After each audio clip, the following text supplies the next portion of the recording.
અરવલ્લી જિલ્લાના શામળાજીમાં વરસાદ વરસ્યો। શામળાજી પંથકમાં વરસાદનું આગમન, મંદિર તરફ જવાના માર્ગો પર પાણી ભરાયા। અરવલ્લી પહાડ વિસ્તાર જ્યાં શામળાજી મંદિર આવેલું છે, યાત્રાધામ શામળાજી, અનેક ભક્તો ત્યાં આવતા હોય છે અને યાત્રાધામ જવાના રસ્તા ઉપર પાણી ફરી વળ્યા છે। મંદિર તરફ જવાના માર્ગો ઉપર પાણી ફરી વળ્યા છે। અરવલ્લીના શામળાજીમાં વરસાદની શરૂઆત થઈ।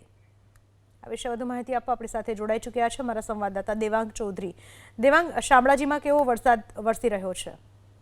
ચોક્કસથી વાત કરવામાં આવે તો અરવલ્લી જિલ્લામાં લાંબા સમય બાદ આજે જે વરસાદનું આગમન થયું છે, ખાસ કરીને યાત્રાધામ શામળાજીમાં બપોર બાદ જે વરસાદી માહોલ જામ્યો છે। ખાસ કરીને યાત્રાધામ શામળાજી પરિષદ તેમજ મંદિર પરિષદ જવાનો જે માર્ગ છે ત્યાં પાણી ભરાયા છે, તેમજ યાત્રાધામ શામળાજીના જે ગ્રામીણ છે આજુબાજુ સામલપુર, અસાલ સહિતના ગ્રામીણ પંથકોમાં પણ હાલ જે વરસાદી માહોલ જોવા મળી રહ્યો છે। ખાસ કરીને ખેડૂતો કેટલા સમયથી રાહ જોઈને બેઠા હતા કે વરસાદ ક્યારે આવે, પણ આજે જે અરવલ્લી જિલ્લામાં લાંબા સમયના વિરામ બાદ જે વરસાદ વરસ્યો છે ત્યારે ખેડૂતોમાં ખુશી છવાઈ છે। જી, આભાર આપનો તમામ માહિતી બદલ।